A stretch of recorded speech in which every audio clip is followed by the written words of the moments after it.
Okay, so I can't believe it's already February. I mean, my goal was to have my tech stuff ready by the end of January. I haven't even looked at it yet. I mean, this is just ridiculous at this point, but I'll get to it. It's just not going to be in January. So I actually have been dreading doing this video because holy crap, is there a lot of stuff going on in February.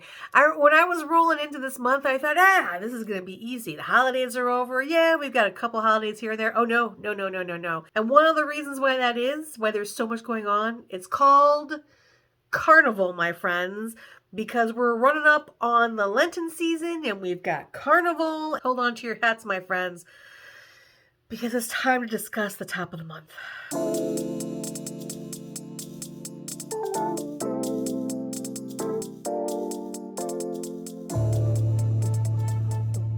I mean, there's a lot to cover, obviously. As with always, I always give a disclaimer.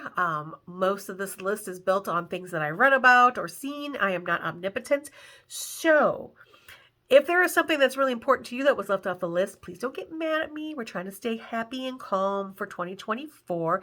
Just shoot me a message. You can do that either by commenting below or at the end of the video, I'll give you a whole bunch of other avenues on how to do it. But before we get started with that, if this is your first time here, welcome. I'm Gretchen, the Tipsy Travel Gal. I am a travel agent and a licensed esthetician, and it is my goal to eat, drink, and spot my way around the world. The reason being, I want to show you some really cool things around the world, some interesting things to do, and of course, some delicious things to eat and drink. This little guy came from a resort in Mexico, and I will tell you that he's seen a lot of margarita. Of course, my hope is that that will inspire you to travel, whether that be international or domestic. So if that sounds like something that interests you, please consider subscribing to my channel. There's a little subscribe button right down below. Also included in the description is a link to my GoFundMe page that tells you a little bit about me, where I'm going, where I've been. And if you could help out, I would truly appreciate that as well. But let's get into what's happening this month. There's a lot of stuff that's continuing, but there's also a lot of stuff that's coming to a close. So let's just jump right into it.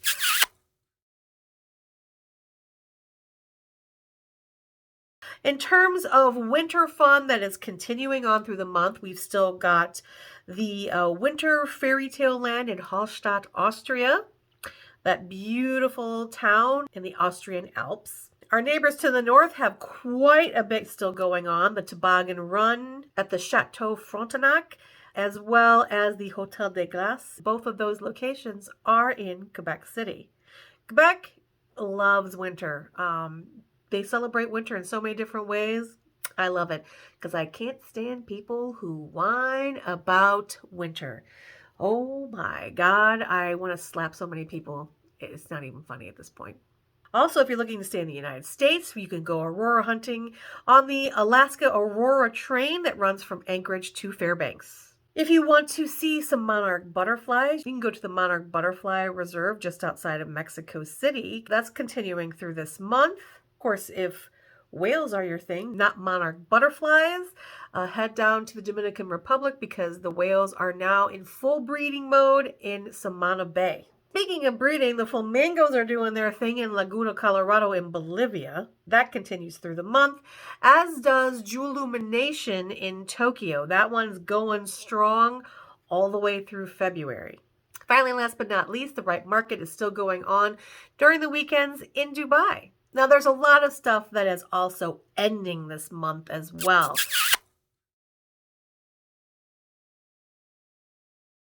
Really, Jewellumination in Tokyo is one of the last illuminations standing. Almost all of the rest of them are ending this month. Yokohama Milight in Yokohama, Japan is ending on the 11th. Hibiya Magic Time Illuminations, that one's ending on the 14th. That one's in Tokyo. Also in Tokyo is the Marunouchi Illuminations. That one's ending on the 18th. The Tokyo Dome City Winter Illuminations is ending on the 29th. And the Forest Aurora and Sea of Clouds. So the Forest Aurora is ending on the 7th. The Sea of Clouds goes all year long, so you can still see that Sea of Clouds. But if you want to see the projection of the Aurora Borealis, you got to get there by February the 7th.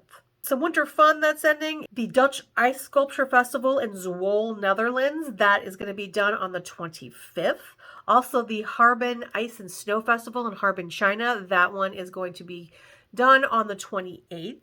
Now, the Aurora Ice Museum in Fairbanks, Alaska, that's technically open all year. And then it kind of hits its winter peak in the 29th, but it will still be open all year. It just uses different things to keep it cold, whereas the actual cold itself is keeping it cold. I know that doesn't make any sense, but I swear it does. If you're into outdoor winter adventures, you couldn't do worse than the Canadian Rockies, also at its peak through the 29th of February. Then we start to get into snow melting. So yeah, if you want to go snowshoeing, skiing, or whatever in the Canadian Rockies, now's the time to go. If sledding is your thing, the Korktrekken in Oslo, Norway, it is also in its peak of winter. And then by the end of the month, we're going to start looking at the temperatures changing. So you want to get there before then to have the true experience. And of course, winter in Yokohama and Shirakawa-go in Japan, those little fantasy winter villages, yeah, they're currently covered in snow, but as is with most places with snow, once you hit March, you're going to start to see more melting. So if you want to get there to see that, you need to get there by the end of this month. The whales at Point Vicente Interpretive Center for Whale Watching in Rancho Palos Verdes in California. Yeah, they're wrapping things up and starting to head back north. So you want to see the whales there. You want to get there before mid-month. And the monarch butterflies at the Pismo State Beach Reserve, they're going to start their journey back north as well by the end of the month. Now, I checked to see if there were new numbers, if there was a new count posted for the number of butterflies, and it's still the same as December 1st. So I think we're going to top out the number of monarch butterflies at Pismo State Beach at 16,044. So they had a pretty good year. Not as much as last year, but they still had a pretty good year. So those are all of the things that are continuing on from previous months, but let's get into what is starting this month. Now, the Japanese know how to keep things fresh, so we're going to head to Japan first.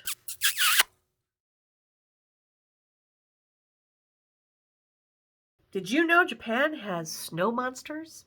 They do, especially at the Zao Onsen Ski Resort. And if you hear like a moaning noise, that's like that one, that's Lola snoring. I am not going to stop filming, and I'm certainly not waking her up, so we're just going to have to live with it, people.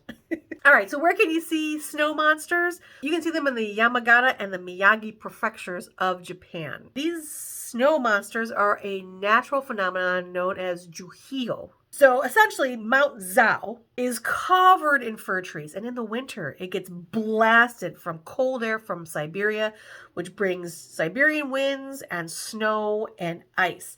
Now, instead of just like leveling these trees, somehow these fir trees, they remain upright and they get glazed with ice and snow. The look of them is described as Dr. Seussian. Now, you can travel up and down Mount Zao by cable car. They call it a ropeway. And they'll take you the whole distance for like 3,000 yen. You can go all day during the day, and then they actually light it up at night as well, so you can take a night tour through that as well. Now, the Zao Onsen Ski Resort, I mentioned that because it's kind of like one of the base camps for this.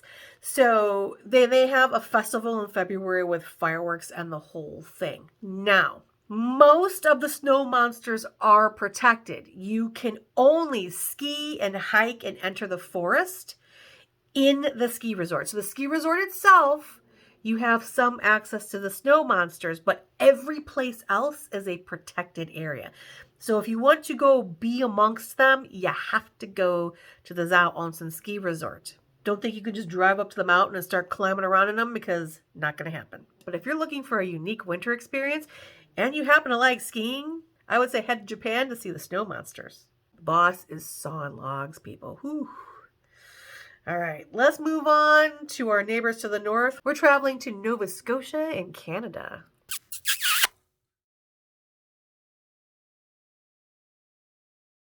The south shore of Nova Scotia has 4 seasons, and that would be spring, summer, winter, and lobster season. So the whole month of February is the Nova Scotia lobster crawl along the south shore of Nova Scotia. February is peak lobster season. So if you want some delicious lobster, Nova Scotia is your place to go. Now, from Barrington, which is the lobster capital of Canada, all the way to Peggy's Cove, they have all along the shoreline, they have events that go on at every single like little pier and port. There is dining, there is entertainment, there's live music and crafts. The website, which I am going to include in the description of this video, it has a listing of all the competitions, like they have lobster roll and lobster chowder competitions, and all the events that are out there. Their take on Groundhog Day is Lucy the Lobster. Does she come out and see her shadow? You know, I lived in Pennsylvania and I never got to go see Puxatawny Phil, which is kind of a regret. I mean, I can still go see him. It's not like, I can't. But I gotta tell you, there's something really driving me to see Lucy the Lobster. So who knows, I may do that first. Some of these events are free. Of course, you have to buy whatever food you are planning on consuming. Some events are ticketed. I saw them ranging from like $20 to $150, depending upon what it is. Most of the $150 ones include meals and things like that. There's also a whole bunch of listings of accommodations with packages on the website as well. So definitely check out the website if it's something that you're interested in. But yeah, if you love lobster, you love Canada, I can't think of a better place to be in the month of February. Now, those things are going on for the entire month. Let's talk about things that are just kind of like going on through the rest of this week. We're going to start in Iceland. We're heading to Reykjavik.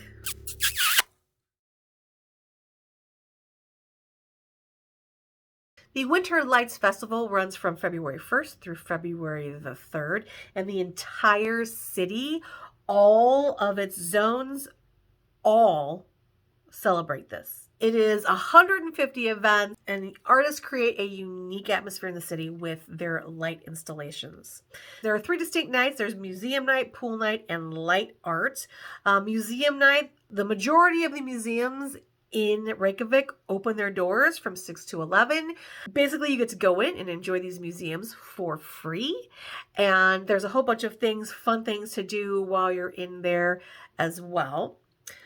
Pool nights from 5 to 10, you get free entry to the pools. If you don't know, Reykjavik is filled with heated pools all over the city. And there are like a bunch of pools that are offering free entry. So during this light festival, you can go hang out with some locals in these pools, again, for free. Finally, the third night is the light art night. That is where they have the city walk with 23 installations. They light up at 6:30 and it runs until 10:30.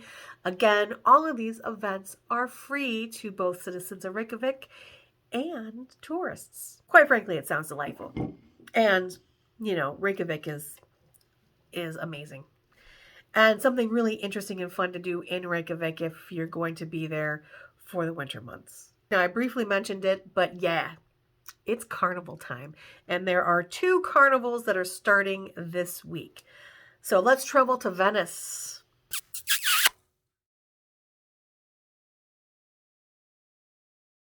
The Venetian Carnival is one of the best known in the world. It starts this Saturday on February the 3rd. It runs all the way through the 13th, ending on, of course, Fat Tuesday, Mardi Gras, Shrove Tuesday, whatever you want to call it. This particular carnival actually started in the Middle Ages in 1162, and it was celebrating the defeat of Aquileia. I believe that's how it's pronounced.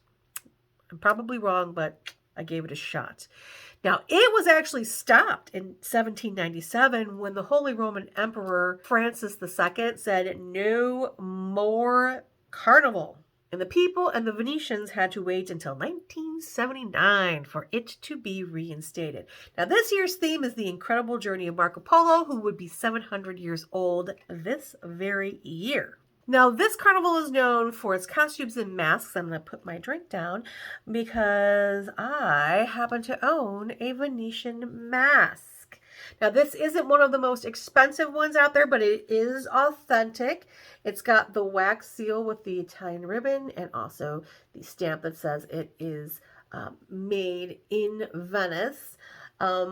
I think this is actually a layered mask, but I do know it is hand painted. Hand painted is actually authentic. Then there are the ones that are layered with the paper mache. But I've also got the certificate here of where it was created with the location. That's another way to determine if it's an authentic mask. They should be able to tell you where it was created. I have actually never worn this mask, but ooh la la, it is beautiful, isn't it? I will be there in spirit for certain. I would love to do the rest of this in this mask, but I love this thing so much. I'm afraid to do anything to it, so we're just going to put this aside for now, okay?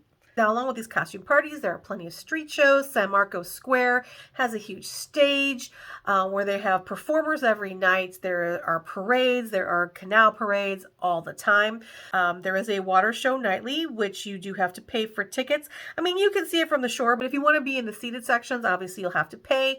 And then, of course, there is an official dinner show with an opera as well. That is a little bit pricey. It's €600, but I mean, you're going to be going to an opera in Venice for Carnival and having an Italian dinner. Yeah. I mean, I'd do it. If you're looking to go to one of the most famous carnivals in the world, Venice, the third, get there. Now, we're going to stay in Italy. This is a lesser known carnival, but still a fun one. We're going to travel to Via Reggio.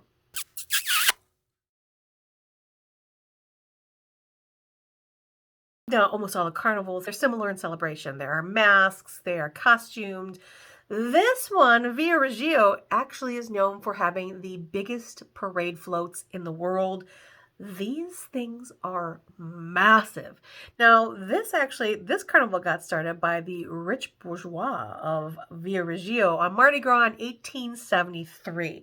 So they wanted to have a parade, they had floats. Some people came in masks to protest a recent tax increase, but kind of caught on, and now it's something that happens every year. Now, unlike most of the other carnivals, it's not running for like a week. They have a series of parades throughout the month, usually at like 3 or 6 or 5. So there's one on the 3rd, one on the 8th, one on the 11th. 13th, 18th, and 24th. So yeah, the rest of the time there's a bunch of neighborhood parties. There's a lot of performances. Everything is free. Again, if you're going to be in Italy, you might as well stop by Via Reggio. It's actually in Tuscany. So 2 totally different regions of Italy that you can hit in one party time.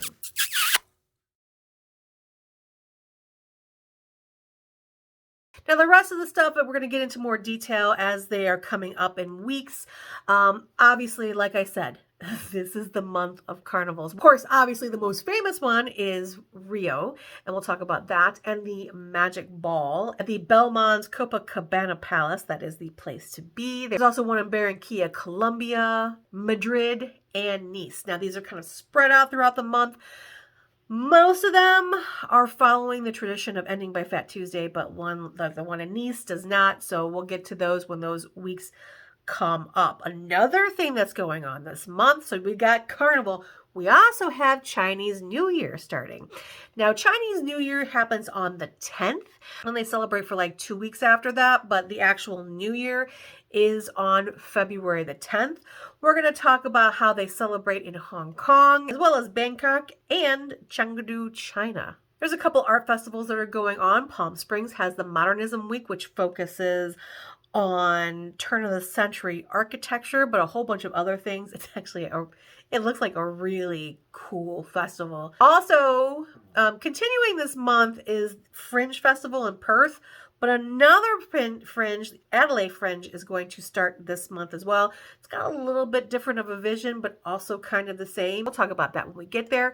Harvest festivals are starting. Dates are being harvested in Indio, California, and it's time for the Riverside County Fair and National Date Festival there. If you like citrus and lemons, you gotta make your way to Menton, France for the Lemon Festival or the Fête du Citron. All the floats, the parades, all the sculptures, all made out of citrus fruit.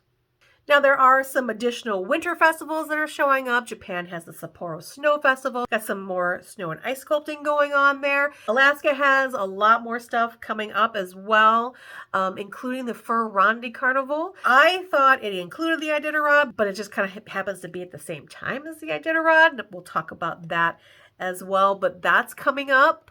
Also, Canada gets back into things with Montreal and Luminaire, which is French for Montreal in lights. So they have a huge light festival and winter carnival in Montreal coming up. I mean, the province of Quebec, like I said, they love winter, so they know how to celebrate it for sure. The cherry blossoms are getting ready to come back, but I know what you're saying, Gretchen. Cherry blossoms don't start to bloom until March. You're right, unless you're in Taiwan, because Wuling Farm, it's way farther south than Japan, and they are already starting to see some bloom. So we'll talk about that later in the month. For a truly unique experience is the Tapati Rapa Nui Festival in Easter Island, Chile, where two women compete head-to-head to become the queen of the Tapati for the year. St. Lucia has its Independence Day this month when they won their independence from the UK. There's also the Desert Festival of Jaisalmer, which is in Jaisalmer, India, celebrating the culture of the Rajasthan region of India. And Taiwan, they know how to celebrate Chinese New Year. They have the traditional Pingxi Sky Lantern Festival where they release sky lanterns. That's actually a huge deal, but that's in the north. The south, they get a little bit crazy with the Yanshui Beehive Rocket Festival, which involves people dodging fireworks. So much more to come this month. Stay tuned for the weekly What's Happening. I promise I'm going to try to keep on top of it. I'm going to do my best. So that is it for the top of the month. So much to look forward to. Thank you so much for watching. If you enjoyed this video, please give it a like and don't forget to subscribe to my channel. Now again, if I've missed something really important off this list that you think I should know about, please either comment below. You can also find me on all social media platforms as Tipsy Travel Gal. And if you go to tipsytravelgal.com, there is a contact me link at the top of the page. Go there, send me an email, just shoot me an email. I'll be all good. Thank you. I hope you enjoyed this video. Thank you so much for watching. And until the next time, bye.